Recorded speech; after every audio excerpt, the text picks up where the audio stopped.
Hi, and welcome back to Continual. Tonight, we are going around and talking about the joys of holiday horror. What says holidays like a bloodbath in the morning.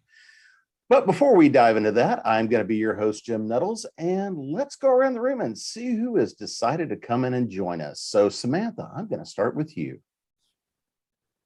Hi, I'm Samantha Bryant. I'm best known for my menopausal superheroes series, but I also write a lot of horror. I've got a little pile of it sitting here behind me. My horror tends to come out short form and scares the heck out of me. I always say my work is half hero and half horror, which is also a description of my day job as a middle school teacher. I still insist that's more horror than, but anyway. Selah? Thank you for that. Hey, I'm Selah Janel. I write a lot of fantasy, dark fantasy, horror. I've done a lot of short fiction. I've been had a lot of magazine releases this year. I do a lot of ebooks. I love folklore-based horror. I love it. I love creepy legends, all that good stuff. I'm down for any of that, and Christmas has so much of it, and I love it all. Jonathan? Hi, I'm Jonathan Mayberry. I'm a New York Times bestselling author in a bunch of different genres. I write horror, thriller, science fiction, fantasy, and a bunch of others. And I write comics written for Marvel, IDW, and Dark Horse. And I edit Weird Tales magazine, and we just launched a Weird Tales novel imprint, and we're gearing up with that with Blackstone. So I'm a little bit all over the place, and I also had a TV show called V Wars that was on 2 years ago today, actually. It launched. Like I said, nothing like zombies for the holidays. I really have had caffeine today sometime. Lisa. That was a good word you were trying to make up there, though. Yeah. Hi, I'm Elle Marie Wood. I'm a psychological horror author. I like the quieter side of horror, so Christmas is perfect for that because it's cold and creepy, and the tree's going and the glow is happening, but there could be something creeping around the corner. So that's kind of fun for me. I write novels predominantly, but I've done some short fiction as well. Oh, and screenplays. I guess that's true too. A few award-winning screenplays, just a couple. Just a couple, yeah. So let's start off with the idea of what is it that attracts everybody to the horror and the holidays? And it's got to be more than just, some of the bad cooking and stuff. What is it? I mean, traditionally we know that this time of year really pulls in, and it's about us confronting fears. We're going into the winter, we're going into the season of death and all that sort of thing. But where is it that really, because we have both the celebrations of life and joy and all the things that go on, as well as the creepier side of life. So what is it for you that really pulls you in and draws you in to it? So Samantha, I'm going to start with you. So this time of year, I always fall into ghost stories, and I think it has something to do with time by a fire, that old tradition of let's just scare each other while we're sitting here in the dark and the cold. Probably starting back with things like Charles Dickens' A Christmas Carol when I was a little kid. It was a ghost story that I was allowed. But I tend to find myself some Shirley Jackson to reread around this time of year. If I get the chance, I love to do The Turn of the Screw. A couple of years, my husband and I have sat up and read that out loud to each other, and that makes for a great holiday cozy kind of feeling. And I can't really explain why, but I find ghost stories cozy.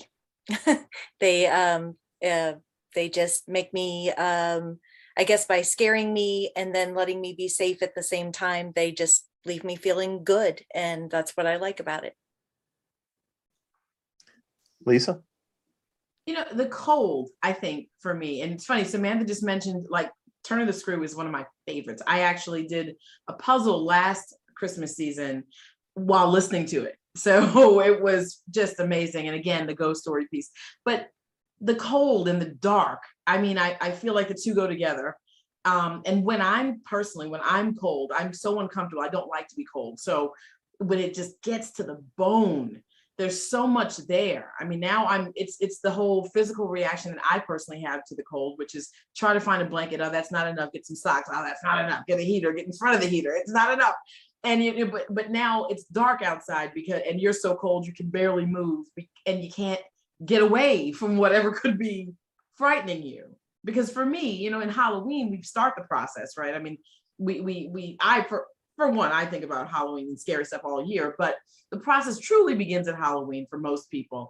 And it's beginning to get cold, depending upon what part of the world you're living in. So that sticks, and it gets colder and darker and cold. So there's so many ways, there's so many things to think about in that time period, so much reflection to have that, that's just the beginning of it for me. And it always brings in that fear. Selah? I think Lisa has a really good point. I think, Halloween starts the cycle, if we're thinking about the whole holiday calendar, like from Halloween to Candlemas. So Halloween, we really start getting into the cold times, the dark times, and reflecting on, who we've lost and things like that. And I think by the time we get to Christmas, for me, I mean, I love Christmas, not gonna lie, but I think in our modern society, there's such a push for the happy, and we gotta celebrate everything, and it's all the sparkly, all the happy, happy, happy all the time. And we forget that there's this other part. This is the dead time of the year. This is the be lucky you're alive time of year. And I think in European traditions and other traditions, there's that character or other side of it that kind of, is the other side of the coin that we don't have in America. So for me, the horror genre, holiday themed horror, winter themed horror really helps kind of balance us too. I mean, I know I've had personal tragedies right before Christmas and in December, and it can be a hard month. I mean, I think it's something we shouldn't ignore, that it can be a very happy time, but a very hard time. And I think the genre can really reflect on that as well. How about you, Jonathan? First off, a little bit of what everybody said. So that, that those are all superb points. But one of the things about Christmas and spookiness that kind of caught me as a kid, during the summer, even during part of the fall, if you're home, the windows are open. There are sounds intruding from outside. You're not really as contained as you are when it gets cold and the windows are shut. Mm-hmm. It gets quiet in the house, and you hear the house. I grew up in row homes in Philadelphia, and they were old. I mean, they were really old, and they made all sorts of sounds. And we had, I grew up in the 60s. We had a coal furnace. So, you had to go down and actually shovel coal, and you had that glowing, weird, red fire in this big old machine. But you also had the creaks and sounds of the vents and everything. All of that made the season creepy. Now, granted, when people are around and there's music and so on, and it crowds out that noise, then you're a little more festive. But there are so many times throughout a winter that the house gets quiet and you hear it, and it seems to be alive and in some degree of pain or discomfort. And that conjures images of spooky things, of old memories the house contains, and maybe people who have died there. Like my grandmother, when she was dying, she stayed with us the last few months of her life. She spent the last few months of her life in my bedroom. I slept on the couch, and she died in that room. So here I am after she died, having to go back and reclaim that, and just sitting there and hearing the house and listening for her. It has its creepiness. And plus, trees die. We know it's going to come back, but by Christmas, it's only really the beginning of summer. We have a long way to go before the light comes back strong, the warmth comes back, and green comes back. So we're kind of caught in the mystery of living in a dead world. That's what it feels like. So the fact that this holiday shows up, and a lot of different holidays are show up around here, going back to Etruscan times and Greeks and so on, all these different holidays that collide at this time of year. You have all of those memories, all those traditions layered on top of one another, and it's an uneasy alliance of all those things. So I can't imagine anyone not getting through a Christmas holiday without being creeped out by something. Well, if we look at coming into this time of year, I mean, pretty much every culture, at least in the northern hemisphere, has a major celebration around this time. We're looking at the solstice. We're looking at, Saturnalia, a lot of ancient traditions we brought to the modern day.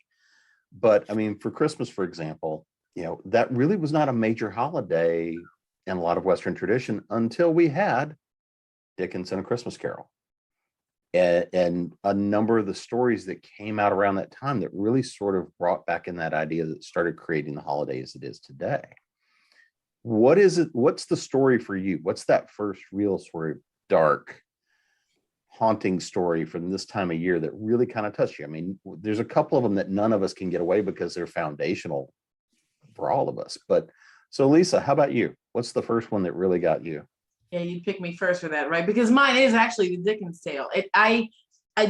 When I consume holiday horror, I watch it. It's on film for me more so than reading it.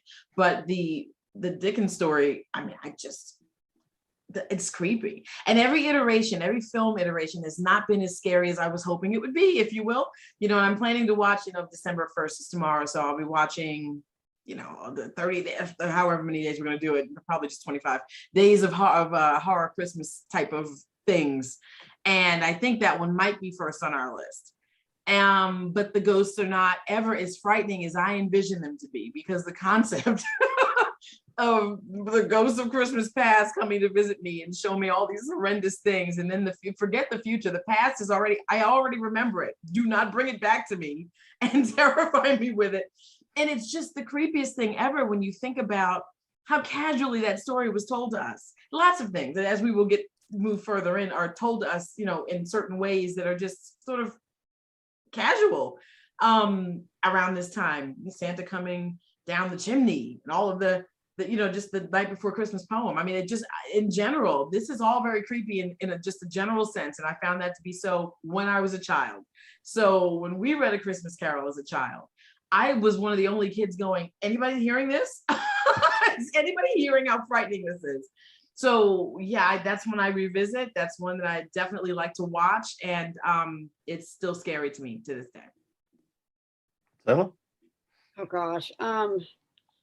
I definitely would agree with that. I just remember, like, you got me thinking about, there was this PBS version of A Christmas Carol, and they would always like do the commercial with like him at the grave, and like it was like the reveal, and that still is like burned into my memory because it always freaked me out as a kid. I was such a scaredy cat kid.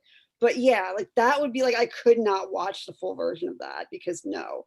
But oh gosh, these days, like I tend to always look for new stuff. I really do. I have like a personal mission to like go through and keep finding new like folklore stories and things like that, because that really fascinates me. And like, as successful as Krampus is, like that's the tip of the iceberg. There's so many, and some are cooler, honestly. But so I'm really into and I can't pronounce them to save my life. I'm into Icelandic stories right now about the Yule lads and the Yule cat that eats you if you don't get new clothes for Christmas. I love it so much. Oh my gosh. Oh, wow. It's fantastic. They're amazing. But I will say, and I really like Joe Hill's Nosferatu. So for years I had I was in costume design and build for a theme park, and we did like Halloween events and stuff like that. And for years we did have a holiday maze, and so it was really hard to impress me with Christmas horror because it's very easy to be schlocky. It's very easy to be cartoony and just be like, okay, whatever. And I feel like, although I don't like, there are parts of the book I'm kind of lukewarm about, I feel like he gets it really well. There's that sense of cold and dread, and it's not overly schlocky. It hits the right notes. So that, and I would probably say A Christmas Horror Story. I think I have that right. It's an anthology film with William Shatner as the framing device on it, where he's like a DJ, and it's like 4 different things. And it's like there's a Krampus story. There's a changeling story, which is really different. And there's a couple others. There's like zombie elves or something, but it comes together in a really cool way. And for that, that really got me thinking that there are actually like Christmas horror movies that do it well. So I'm always sort of searching for stuff like that. So Jonathan? I'm going back to Christmas Carol. I mean, it's a really important book for me. It's the second novel I ever read that I chose to read as opposed to being assigned to me. First one was Haunting of Hill House, and then I read A Christmas Carol. And it's elegant writing. It's beautiful. It has so much story packed into what is little more than a novella. I mean, it's a very short novel, but it hits the notes really beautifully. And I do agree with what Marie said, that the movies aren't as scary as the book, because the thing about novels, the reason I like them, is a good writer invites the reader to co-create the story with them. Dickens did not over describe his characters, and that invited us to be able to conjure that. That said, there are versions of the movie. I love almost every version of A Christmas Carol. I don't do the cartoon versions. I can't do the Muppet version anymore. It's a little too cute. But there are some versions of it that I think are absolutely stellar and do hit horror notes. My favorite being the George C. Scott version. The Ghost of Christmas Future is scary as hell.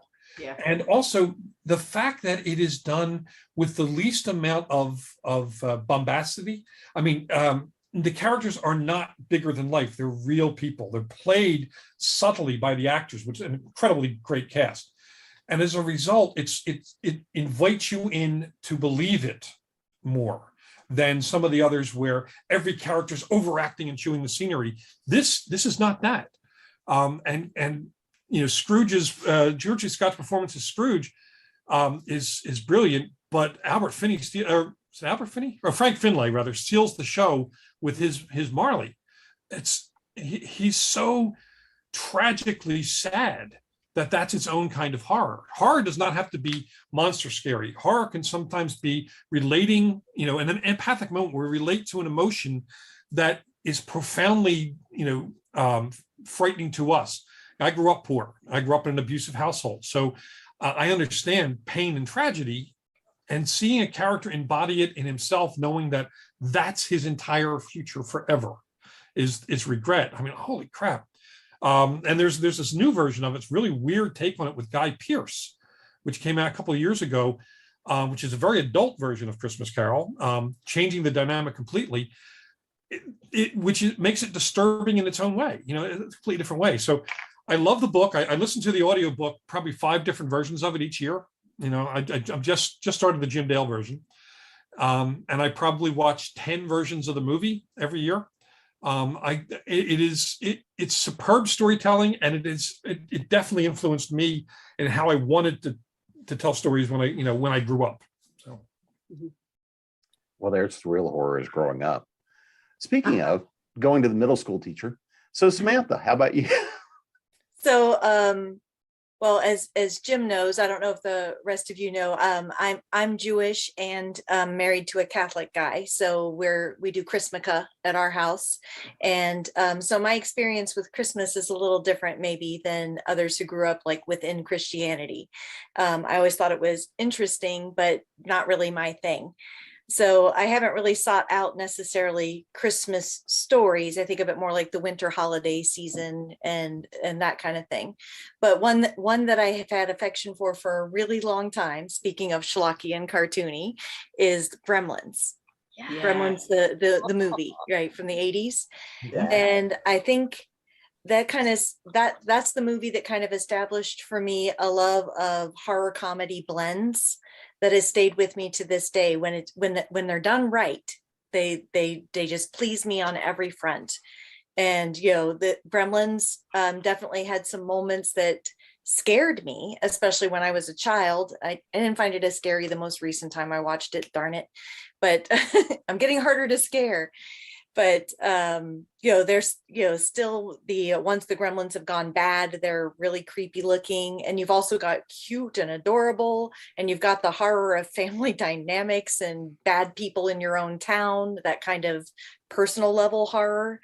So I think Gremlins is the one I can think of that I've had affection for the longest, except for maybe Dickens. But you guys talk the Dickens out of Dickens, so I'll let that one go. Yeah, but the good news is the Gremlins could always be beaten by a ceiling fan. So Oh, I love my favorite scene now that because I just watched it fairly recently with the teenager. And my favorite scene watching it now at the phase of life I'm in now is when the mom kills all those gremlins with her kitchen appliances. Mm-hmm. I'm like, yeah. Go girl. Entertainment. Oh my God, yeah.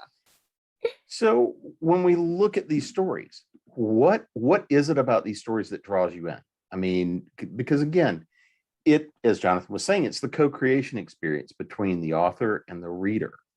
So when you're reading a story or you're watching a story, whatever it is, what are the elements that really draw you in and connect it? Do you want the existential dread? Do you want that blend of comedy and horror?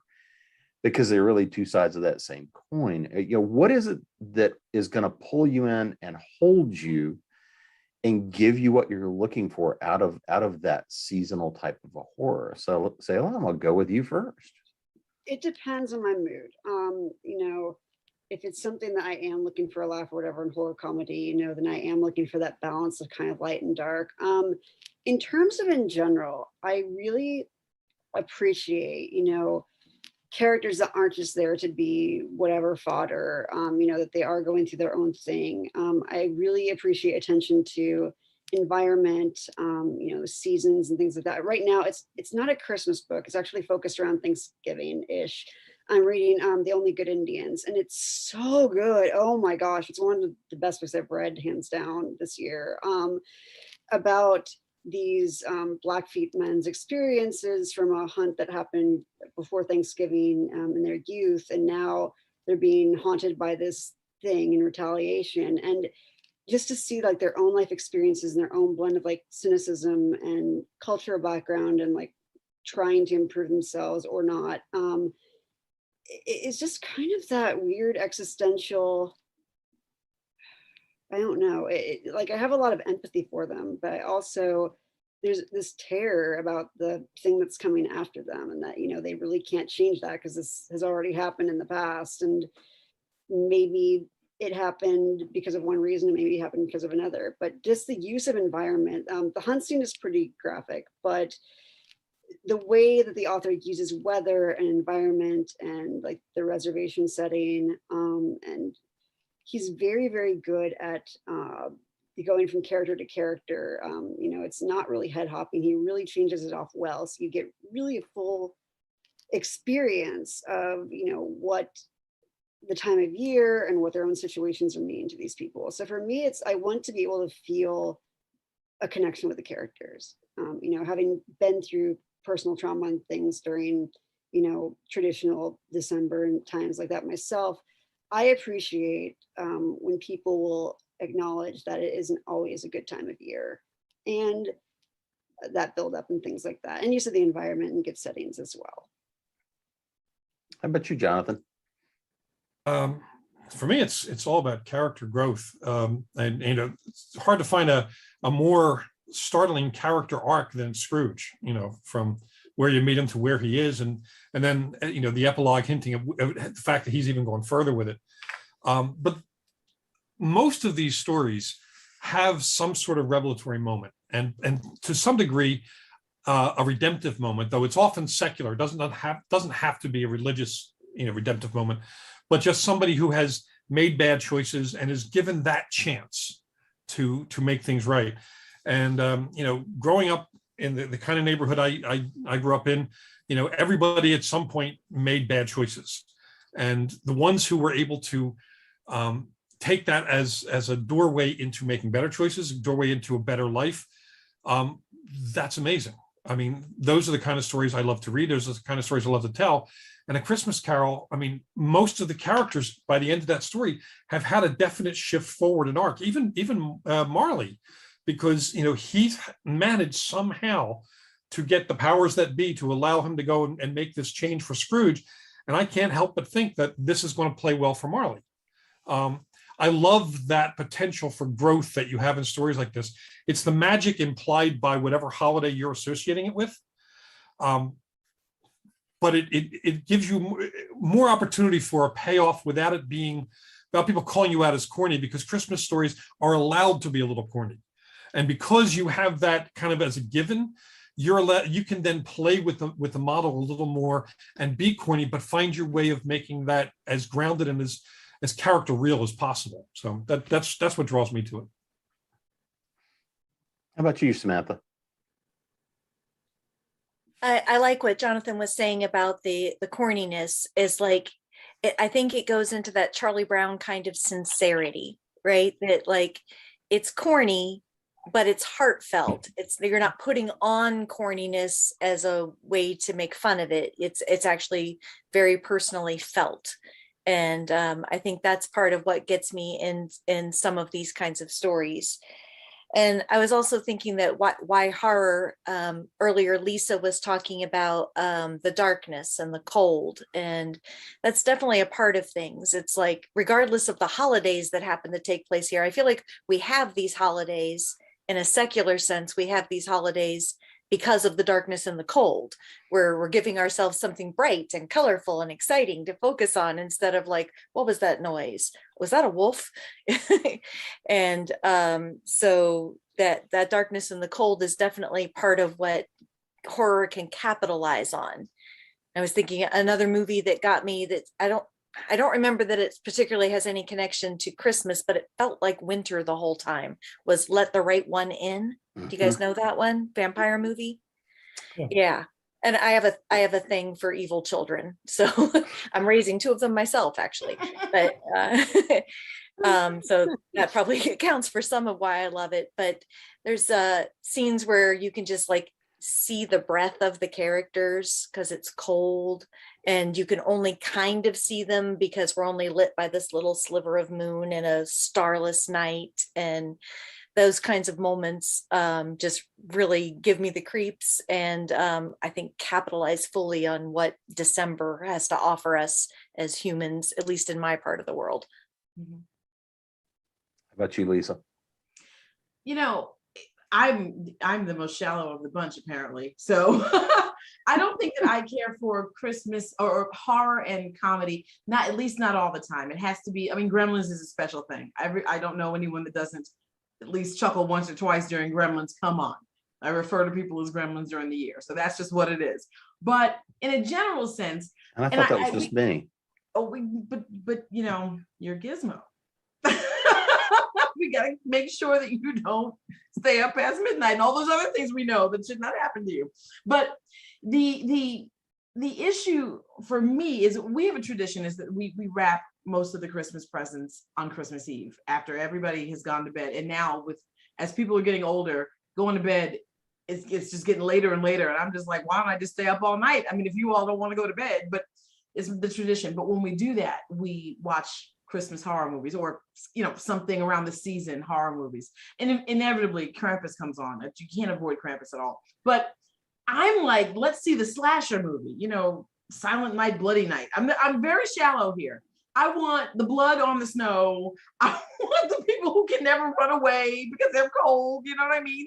And they're screaming, and there's Christmas lights being wrapped around their neck. Something silly. I want silliness, and it's not like supposed to be funny, but it is funny to me when I'm rapping and I look up and I'm like, look at this fool. That's what I'm looking for. And any other time during the year, I'm telling you, I want to think about the movie, and it needs to, there needs to be some sort of subplot that's just, you can't identify. No, I don't really want that with my Christmas horror. Isn't that strange? I want the silliest slasher that I can find. So I don't know what that says. That says a lot about me, actually. I guess, I don't know. I think that because we watch a lot of Christmas movies that are not necessarily horror movies, right? I have never written, now that I've said this today, I've never written a horror movie that was Christmas focused, and now I probably should, because this was an interesting discussion that gave me some ideas. But for me, when I'm looking at it, I'm looking for entertainment value only, and that entertainment value I don't want to invest a whole lot of time in. Just as it is, I want to drink the eggnog, play with the wrapping paper, tell the cat to stop chewing the ribbon, and watch someone running in the snow. It's all a form of catharsis, though. It's whether it's like fun or whatever. It's all some level of catharsis. Definitely. So looking at this and kind of diving a little bit deeper, with the stories you create, the stories you tell that relate back to the holidays, what are the reasons that drew you to then create that story? Is it your own experience? Is it processing family? Is it the idea of, if I have to go back into another mall ever again? What is it that kind of draws you to the stories you're creating around the holidays? So Jonathan, I'm gonna throw this one to you first. All right. Well, here's the thing. Going to get a little dark before I explain the story. I mentioned that I had grown up in an abusive household. The time of year when none of my sisters or I were being abused was around Christmas. It seems like father just backed off around that time. So even though a lot of the year was dark, that was an opportunity where something magical could happen. And each year we would think, well, that means it's stopped now, it's done. And, he got his Christmas message, of course it wasn't the case, but each year we had that I guess you can call it a Charlie Brown optimism, who, despite everything else, is the most optimistic character in that whole series. He remains optimistic, even to the point where people fool him about it, but he's still optimistic. And I admire that level of optimism. It speaks to a great degree of inner toughness that people are not often given credit for. So the first story I wrote that was set on Christmas was a zombie story. Two brothers, going through a blizzard, trying to escape the zombies. Zombies are slowing down a little bit because it's getting cold, but everyone they know is dead. Everything they know, infrastructure has fallen. That's it. A few houses that have generators are still lit, but most of them are, so remote and boarded up against them. And they're in this storm, and they find a house where not only is the door open, but the table is set with a beautiful Christmas dinner. There are presents to unwrap, but the house is empty.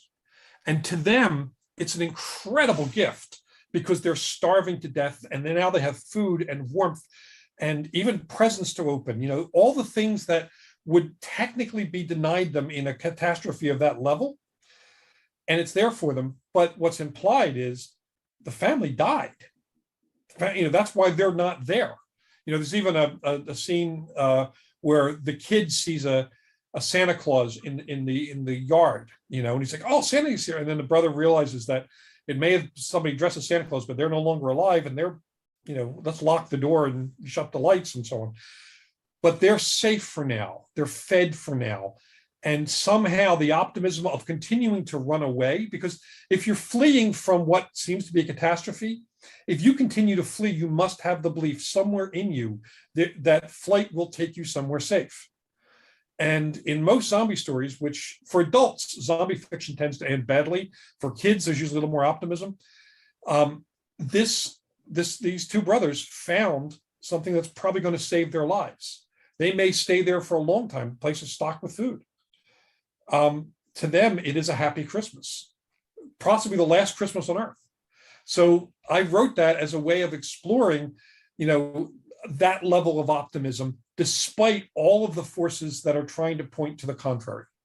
So, that to me was a call to write a fun story. I loved writing that story. I had a great time writing it. Sounds interesting. How about you, Samantha? So I haven't really written much horror that's holiday themed, at least not winter holiday themed. Like my most holiday themed horror was in Slay. This was an anthology from Mocha Memoirs Press. And my story in there is, I call it my Passover vampire story. Its real title is His Destroyer, which is a little more accurate to tone. But and I've written a Christmas story for the menopausal superheroes, which got a little more violent than I expected. But yeah, so far I haven't really written holiday horror myself. I've read lots of other people's and enjoyed it, but haven't written it myself. Well, out of that, what's spoken to you then? Well, holidays are horror. I mean, if you're going to tell me you've got this perfect family that never has any weird conflict and scary stuff that comes out during holidays, I'm going to call you a liar. But I just don't know any families like that. And so when you're in proximity with generations of people and all the conflicts between them, horror is going to come out, so I think that maybe it's not the holiday, maybe it's the proximity, that you have to have all these disparate angles of a family mash up against each other because you're all brought together by whatever it was.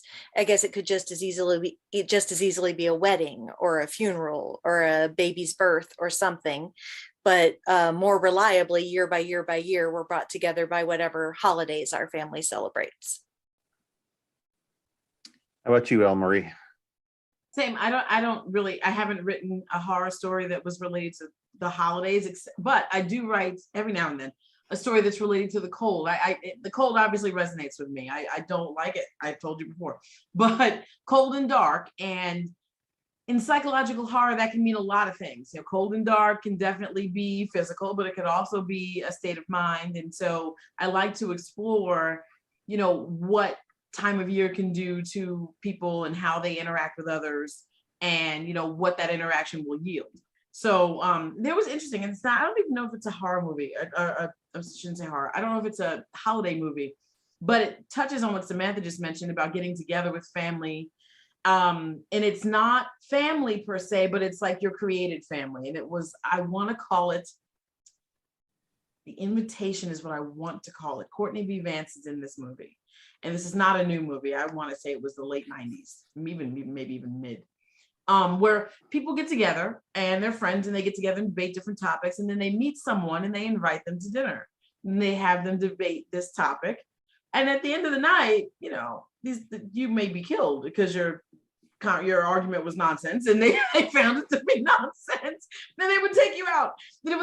But that's reflective of what all these holiday gatherings are like. Not necessarily that you're killing people, but the like you mentioned, people coming from we're related by blood or marriage, but that may be the only time we ever see each other. So therefore we're not necessarily friends. We're not close. You know, we might've been as children, but we're not necessarily close now. We're strangers coming together to have this meal. And I have been in situations where I'm listening to someone talk and I'm going, my God, what? You know, what did you say? Honestly. And I'm just like, someone's going to say it before me. So let them do it and I'll just sit back and watch. But what comes of that? And that's what I'd like to touch upon when I write my psychological horror, is what happens after this moment of strangeness. What's next? So I do write a lot of that. And it's the we're strangers getting together and sharing a meal, but we don't know each other. So all these odd things can happen. I like to set it at night, this dinner, of course. And I like to set it in the cold because you're not, you know, all the activity happens in the house. People aren't as open to running outside and running through a field in the snow. They typically run upstairs or run to the basement or try to hide in the closet or do something silly like hide under a bed. So, you know, that's the thing that people do in the cold and before they end up outside. So that's where I said it. I mean, that's what happens with me, but they're not necessarily holiday themed, but for tone at least, it works for me. And make sure to tell them to speak up so you've got time to take notes. I mean, you may as well, if you got to go through the family dinner that way, you may as well get the notes for it to be able to use in the next story. They're lucky I don't grab popcorn and sit back. I mean, I'm just like. How about you, Selah? Oh gosh. So I have a short out on Kindle called Candles, and it's also a Christmas zombie story. And for me, it really riffed on December seems to be the month that if anything terrible or weird is going to happen, it will probably happen then. I've had breakups. I've had really odd illnesses. My grandfather died pretty close to Christmas. I've lost pets. I've accidentally been set on fire during the Christmas Eve service. Like, yeah. Right. Oh, yeah. Did you say you were set on fire? Accidentally set on fire during the Christmas Eve service. I was singing in the choir as a teen, and the kid in back of me leaned a candle over and it caught my hair. And oh my gosh. Yeah. And my dad was a minister and I guess didn't see it and like walked on by. Oh no, that's horrible. That's horrible. That's a great story though. Right? Yeah, I know. Like it's one of those things that it's like, yeah, I still bring that up. Like you really didn't see that, huh? Okay. The big glowing orange flame that Yeah. he was like, I had to get like headshots done the week after because I was a theater major, and thank God, like it singed like part of my eyebrow off and like a chunk of hair, but we managed to like get it done. But yeah. Oh my goodness. I'm not sure I'd go back out during December. I just would, Yeah, I'm just gonna call stay me in home. February. Like whole at this point, like I just stay in my little corner and survive the month. Yep, So- it's Thanksgiving. I'll see you in February. I mean, exactly. Like if I can get to like the 27th or so, I'm usually good. But I don't know. Like for me, it's about like finding those bright spots in the darkness. I kind of always have equated it with like using candlelight to find your way home. Or you burning head to find Yeah, your or a burning head. Yeah, Mhm. exactly. That's a great torch. Yeah. that's one way to be a wick. I mean, That is yeah. So for my story, it came about as a random idea, and I kind of expanded it. It's a short, but still, it's about from the viewpoint of a mother who zombie apocalypse. She's holed up with her two sons. She's lost her husband and another child due to zombies. And she's met up with another survivor who happens to be a minister. Kind of riffing on like my background, not practicing all that much anymore, but kind of riffing on my background and going with that and thinking of like, well, who's like, we always see like these action hero types in a zombie apocalypse. What about the other people, the regular people? So, mother, minister, kids. And they're holed up in like a shed with, they know the zombies are out there. They're not quite sure how close. They don't really have a whole lot of protection besides like a rifle. And it's Christmas. So they rig together an Advent wreath with the little materials that they have. And they're talking like through the mother's viewpoint. It's about like the symbolism of the candles and how she's still trying to find some sort of meaning in that moment for her sons and, her, this person that she's grown very close to. And it's trying to find that hope. It's trying to cling to that kind of last shred of humanity in a really inhuman situation, not really knowing what's going to happen. And then it turns into a little bit of gift of the magi, very light, of like trying to scrounge up gifts for the boys. And then ending with, I won't give it away, but the mother making the decision with what she has of the best gift she can give to the other three. So, yeah. So that was, and for me, that was dealing with a lot of that mix of light and dark. It is a more serious piece. I've also done a piece that isn't necessarily holiday. It's very winter themed. I have a really weird soft spot for like pioneer rural America. And although like the Laura Ingalls books are trash and not accurate, it really got me interested in reading the time period. So I wrote this story called Mooner, and it's through Mocha Memoirs Press. It's on Kindle. And it's about a vampire kind of stalking this lumber camp, and it's plays a lot with the winter themes, the dead cold of winter, kind of the harshness of what that reality means for the lumber workers, because it was an extremely dangerous profession during a dangerous time of year.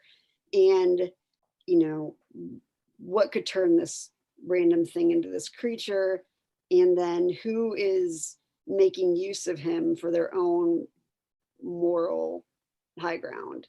So I like playing with the environment a lot in that one, that kind of cold, and then what's really human and what's not as well.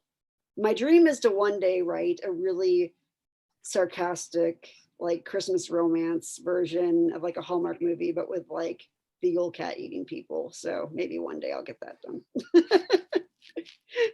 Well, in the Krampus book, that way. Yeah. Because of my extreme hatred in finding Elf on the Shelf so creepy, I have my version in there. They're called Ned and Nancy and the Nook. And my editor, she was like, yeah, that's just extraordinarily creepy what you do with them. And I was like, yeah, but it's YA. I can only make it so bad. She's ramp it up. Just ramp it up. I did one Krampus piece on my blog, but I had it like where he absorbed the souls of the naughty kids he stole. And my aunt found it and was like, do we need to talk? And I was like, probably. But At this point, it's too late. Oh, my goodness. It's too late. Sorry. It took me about 10 years for the story to congeal, and I was like, all right, it's one and done, and it's out, and I got to write 2 more now, but that's Yeah. okay. So looking at, kind of these holiday stories, because, one of the big themes that we always see is that idea of family, whether it's found family, blood family, and it's either having to get together with them or it's that absence. And it's when we see that, it is such an element, because I mean, at the core of every story is the characters. It's the people we're connecting with in the story. And so often it's a matter of how do we use the holidays and family traditions or other traditions and how they kind of come into creating conflict. And to me, finding fantasy and horror and the ability to take and combine the two and playing with folklore and seeing how that comes into play is always one of my most fun things to do, which is part of the reason I wrote that particular book. I know everybody here has a particular love of folklore. So what is your favorite piece of folklore that ties to this particular time of year? So Samantha, I'm going to start with you. You start with me when I can't think of one. Sure, absolutely. I'm going to put you on the Folklore spot. related to this time of year. Well, I other than don't have- gremlins. well, yeah, but they weren't traditionally tied to this part of year. It's that particular movie that tied them to this time of year. Well, I mean, I guess if we want to go all the way back to childhood, we could talk about Rudolph the Red-Nosed Reindeer and what a horror fest that story is. Where the adults are actively abusing a child and we're all supposed to find it's amusing. Have you watched that one as an adult, by the way? Whoa. Yeah. But yeah, I honestly can't think of a particular mythology for this time of year. My own traditions for this time of year are history, not mythology. So How about you, Lisa? Again, with the lighthearted approach that I have towards this season, it's just not as deep. But I will say, I'll go back to what I talked about before about the night before Christmas and the concept of Santa Claus coming in through the chimney and knowing if you're naughty or nice. What, are you watching me all year? What kind of stalker thing is this? How did you get in my house? I grew up in a house that had an alarm. So I was always like, how are they getting in the house? And I'm like, wait, someone can get in the house? You know what I mean? So the terror that I had was not associated with, oh, how cute. I was just thinking, no. How? They know the code to the alarm? So you mean that it can come in anytime during the year? Because that's how they know if I'm naughty or nice, because they're watching me. Like, I was entirely too logical about this. But as a child, and unfortunately it's true, but the fact is, we tell our kids that, right? We tell our kids this, and we have them thinking that Santa Claus is in all the different malls, and Santa Claus, knows everything going on and we watch Polar Express. We do have we like the holiday. We really do like Christmas. We watch Polar Express every year. And just as a funny thing, the kid gets in trouble. The last kid, he's like, I didn't do it. I hit just the sadness in this poor child's voice. I'm just like, this little kid, someone is watching him. He's been bad. Now his whole Christmas is ruined and he has to wait till next year.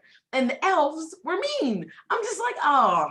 So when I think about, if I try to really focus on these holiday movies and the messages that or in some of the stories and the messages that are being passed down to kids, and I don't know, I sometimes think maybe we should have lightened up on the whole Christmas or the whole Santa idea.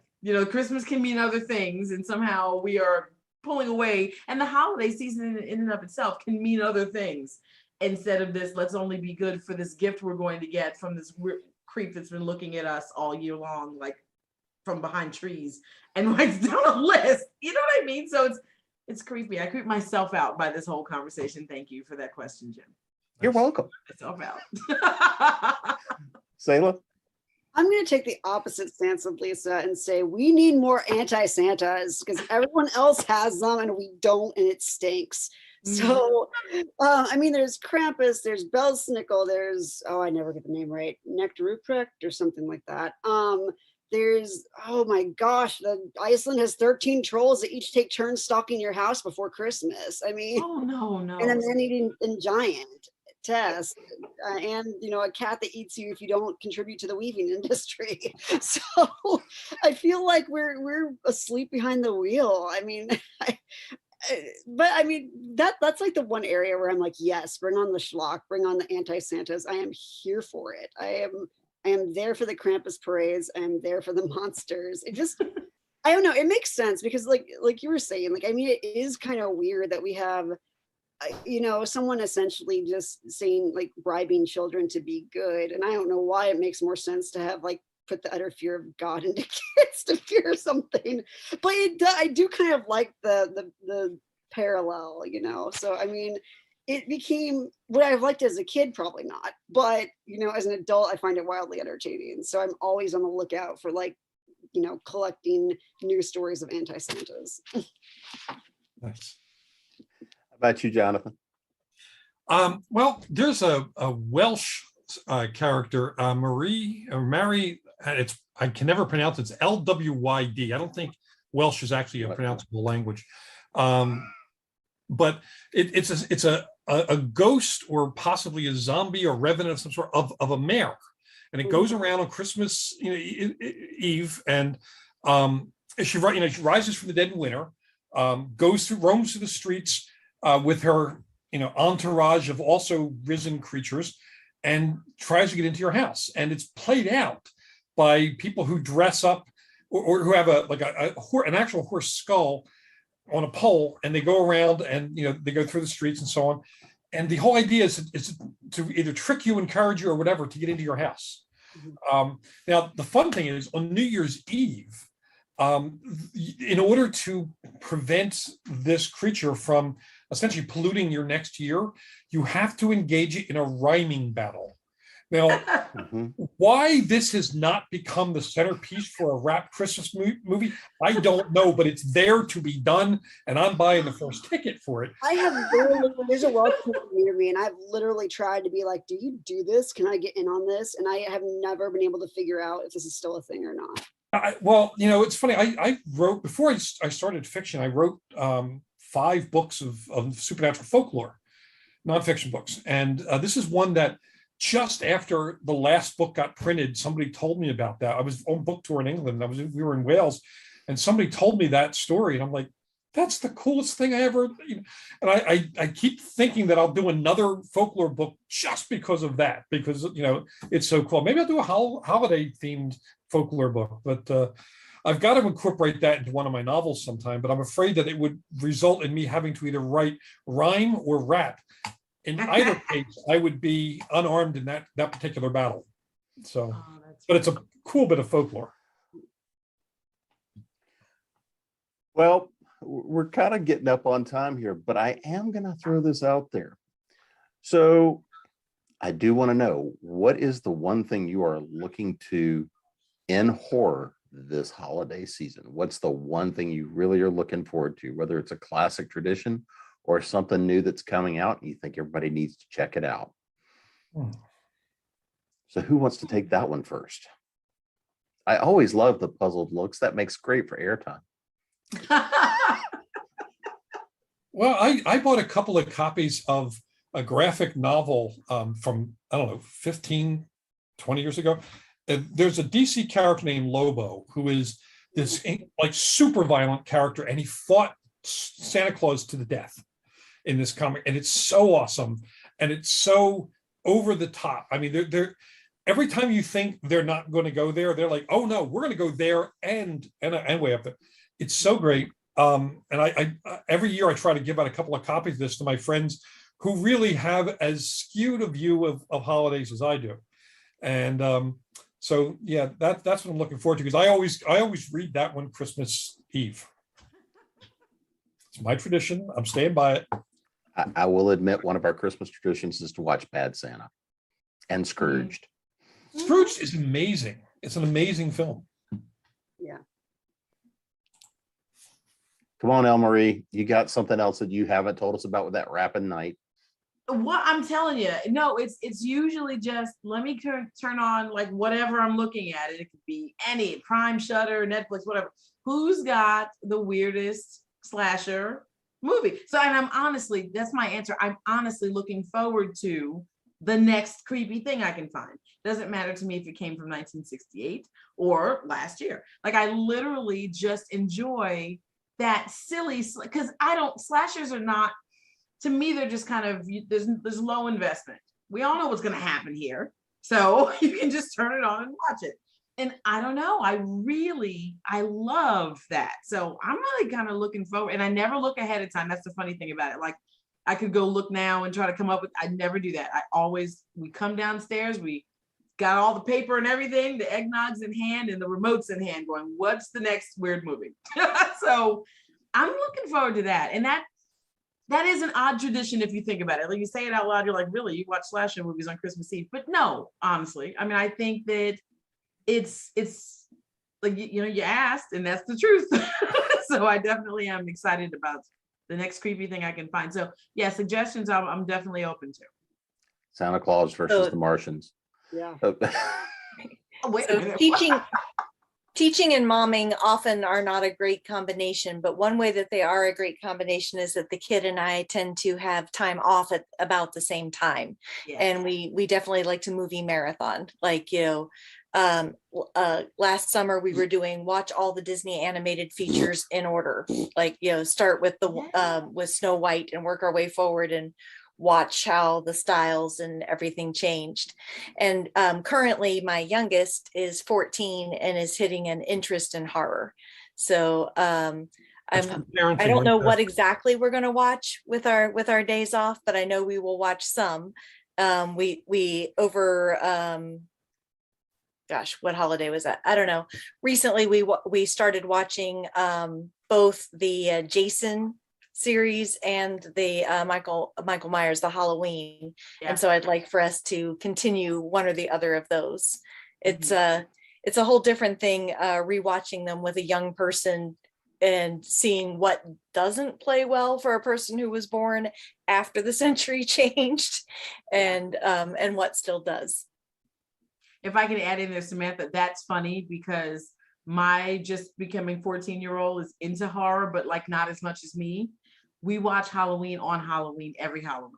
So we have now moved to Halloween 2, and I commenced to don't look. Oh my God, can you see? Because there's a scene in there that's like, no, you can't watch that with me. I mean, you're too young to be watching that, and we can't watch that part. Yeah, we had an awkward moment when the young one and I watched Midsummer together. Oh, I cut it off because I'm like, I can't. Well, I hadn't seen it before. I didn't know it was coming. Same, I didn't either, and the one that's not quite 14 caught a little bit more than should have been, and I was like, this movie's going off. I can't.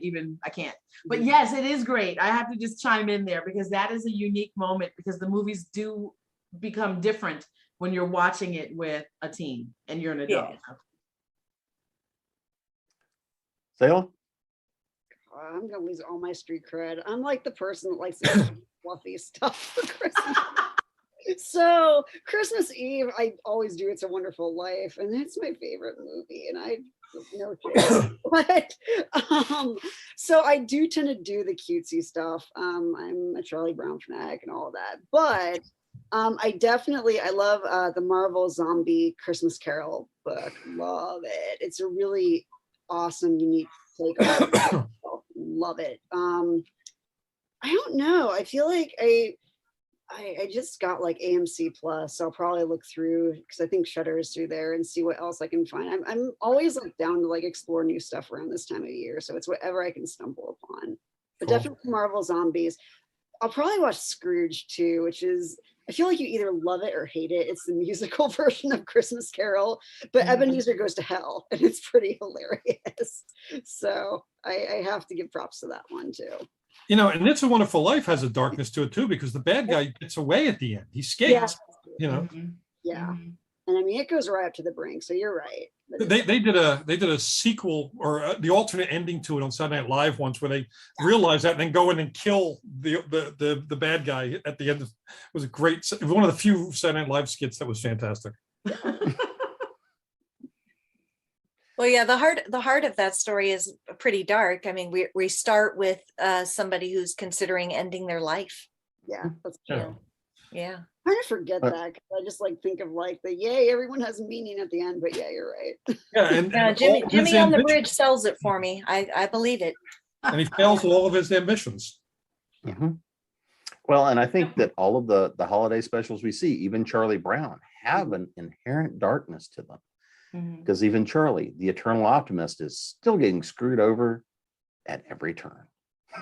Yeah, I would like to write the novel of Charlie Brown as an adult who decides to find his sister Lucy and kill her in some horrible way for all the things. That would be a great novel to write. I wish I could get the Oh license. my gosh. You've seen the I have meme to about read it, but I'm like, oh apocalyptic my Charlie God. Brown, right? I'm not saying I would do that in real life. I'm saying it would make a good novel. We're storytellers. Come on, be with me here. That's right. Don't forget that part. Yeah. It's easier to kill them on the page than it is to get rid of the bodies. So, Feelings vary.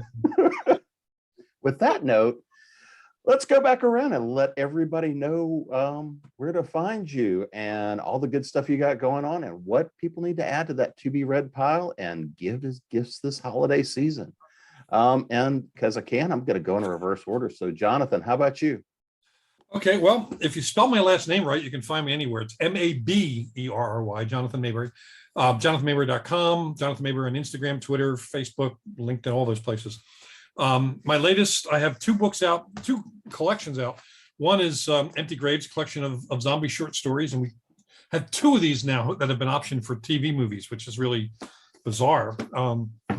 And Joe Ledger Special Ops, 2-volume short story collection of my thriller character. But you can find me anywhere. If you're a writer, if you're out there and you're a writer, if you go to my website, there's a page on that website called Free Stuff for Writers. It has everything from a comic book script, I think it was one of my Captain America scripts, to query letters and all sorts of stuff. Go grab what you need, share it with your other writer friends. And also, if you're a writer, I have the thing called the Writers Coffee House that meets on the first Sunday of every month, except this December, because I'll be out of town. But it's a free 2-hour networking session for writers, just exchanging ideas and leads and things like that. So come check it out. Selah? Oh gosh. So I'm restarting a lot of things. I do have some stuff out. I went through some experiences where I had to pretty much revamp my writing career. So I do have Candles and Moon are out on Kindle. I've got some other more adventure fantasy oriented stuff as well. So if you need stuff for your Kindle, you can get that. SelahJanel.com. That is SelahJanel.com. That has pretty much links to wherever you can find me. I am author SJ on Facebook, Selah Janel on Twitter, and Selah Janel 99 on Instagram. But I'm kind of rebuilding things from the ground up, but I have a lot of exciting things in the works. So, keep an eye out. Elle Marie? I guess you can find me on Twitter at elmariewood1 and on my website, elmariewood.com, Facebook as well, Elle Marie Wood. I have book 2 of my Realm series. It's Realm. Did I say Realm? It sounded like I didn't. The Realm series called Cacophony just came out in October. And talking about supernatural, this one's fully based in supernatural and sort of alternate reality, sort of sci-fi horror kind of mashup. So it's an interesting, fun time, and it is book 2. So if you haven't read that one, the Realm 1 is out as well, and that's a lot of fun. If you would like to learn how to write horror fiction, science fiction, fantasy, learn about business, get taught by Jim about business, and taught by several other leading folks in the industry. I just launched the Speculative Fiction Academy, which is the shirt he was talking about in the very beginning of the show. If you go to speculativeffictionacademy.com, you can learn more. Samantha? So hello again, I'm Samantha Bryant and I am under a dog, so I can't go grab a copy of my novel to show you, but I write the Menopausal Superhero series. There are 3 novels, a couple of novellas, and a short story collection. And here in a couple weeks, or maybe by the time this airs, the 4th novel will be out. Be the Change is the new one. Going Through the Change is the first novel. And those are a great deal of fun for me to write and let me deal with all my anxiety about being a woman in contemporary society and aging and all that fun stuff. And besides that, I write horror. There's a pile of it here behind me. None of it is under just my name because so far my horror is all short. So it's in multi-author anthologies. But you can find me at samanthabryant.com because I'm just that creative with naming my website. And I'm on most other things as Samantha B. Writer, just the letter B in the middle, Samantha B. Writer. And if you Google Samantha Bryant, make sure you add the word author. Otherwise, you're going to get Colin Hanks's wife. And I don't look quite the same in a ball gown.